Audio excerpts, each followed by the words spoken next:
Est-ce que tu peux nous expliquer ce que c'est que le rolfing? Alors, le rolfing, c'est une méthode donc, qui est née il y a une cinquantaine d'années aux États-Unis et qui a pour point d'appui principaux le sens de la gravité et le travail sur les fascias. Alors pourquoi la gravité? Pour une raison assez simple et forte, c'est que nous vivons dans un monde où tout varie, la température, la lumière, les sensations, et la gravité, c'est la seule constante. Donc finalement, c'est peut-être le seul repère constant qui me permet de m'organiser avec une sécurité forte. Et puis, cette structure gravitaire, c'est ce qu'on appelle la verticale de chacun, elle est tenue par un ensemble de réseaux faciaux, de fascias. Et ces fascias ont des petits caoutchoucs qui les tendent plus ou moins, qu'on appelle les muscles. Alors, le travail de rolfing, principalement, donc, c'est de redonner à chacun le maximum de potentiel par rapport à la gravité, c'est-à-dire le maximum de potentiel par rapport à une certaine forme de centrage, autour duquel je peux me reposer, autour duquel je peux avoir le maximum de mon expressivité, et autour duquel je peux aussi rejouer des données psychologiques, c'est-à-dire on sait qu'une tension psychologique, elle naît quand même de la chose corporelle, donc il y a une espèce d'arc qui part du corps, qui est barré par l'organisation psychique, plus ou moins, qui crée peut-être de l'inconscient, et qui se montre, qui se donne à voir par l'expressivité. Et ce qui fait l'expressivité de quelqu'un, c'est le rapport entretenu avec la gravité. Alors je donne un exemple. Par exemple, si je fais ce mouvement, tout le monde va dire que voilà, ça c'est un geste royal.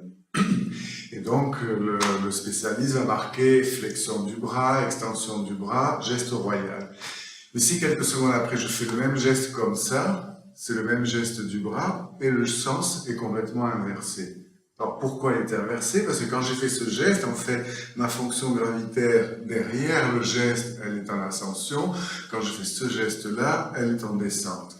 Donc ce qui crée le fond, comme la figure et le fond en peinture, ce qui crée le fond de mon expressivité, c'est les variations gravitaires. Et ça, c'est tellement fort que l'enfant, la première expressivité et impressivité de l'enfant, elle se joue autour d'une tension tonique, d'un échange ou d'un dialogue tonique, comme disait Vallon, avec la mère. La survie de l'enfant dépend de sa capacité expressive qui va se jouer sur les mêmes muscles qui vont me permettre un jour de tenir tout seul sans être tenu par quelqu'un, c'est-à-dire d'avoir un étayage gravitaire. Donc du coup, pour faire un résumé, ce serait un travail sur la plastique du corps et des fascias qui permet de me redonner la meilleure assise gravitaire, c'est-à-dire la meilleure référence à la seule chose constante, c'est-à-dire la gravité. Et puis les fascias, c'est quoi? Alors les fascias, donc, on a plusieurs manières de nommer ça, c'est le tissu conjonctif, c'est un ensemble de tissus. C'est comme une toile de tente, la meilleure métaphore serait peut-être celle-là. Il y a une toile de tente, il y a des piquets, c'est le squelette, il y a la toile de la tente, c'est les fascias, et puis il y a les caoutchoucs qui tendent la toile de la tente, qui sont les muscles. Alors, la particularité des fascias, c'est qu'ils sont plastiques. C'est-à-dire que si la toile de tente, elle est tendue, tordue, et qu'elle est tendue, tordue pendant 15 jours, la toile va se déformer, et va rester déformée. Mais dans la mesure où c'est plastique, il y a toujours un retour possible, et c'est le travail qu'on fait par des techniques de légère pression sur l'ensemble des fascias, de redonner aux fascias la capacité d'avoir un squelette en accord avec la gravité. Et puis, quelles sont les indications du rolfing? Donc, on a déjà parlé un petit peu d'un ensemble de faits, c'est-à-dire que la dimension première, c'est de redonner le maximum de potentiel. Donc, c'est né philosophiquement le rolfing dans une période où c'était le développement du potentiel humain qui était la chose d'importance à ce moment-là. Et puis, petit à petit, on s'est aperçu que de retrouver une assise gravitaire fonctionnelle, avec une belle référence, d'une manière indirecte, faisait disparaître un ensemble de pathologies. Donc, Nickel. alors, les pathologies les plus classiques, c'est-à-dire le mal au dos, les problèmes musculo-squelettiques, d'une part. Là, donc tout ce qui peut être lié à ça. Et alors, quand on reprend l'exemple de la toile de tente, c'est-à-dire que on a tous des gestes quotidiens répétés, et ces gestes répétés quotidiens, s'ils sont faits d'une manière gauchie, petit à petit vont incliner mon squelette. Alors, par exemple, si je joue d'un instrument, Voilà, si je ça serait joue bien. du violon, par exemple, il y a quelque chose qui va entraîner une torsion dans un sens. Si je fais un travail répétitif, n'importe quel travail répétitif, le sport, mais tout un chacun, parce que tout un chacun, il y a deux fonctions absolument répétitives. Une, c'est la respiration. Je respire 20 000 fois par jour. Si je respire 20 000 fois par jour avec un...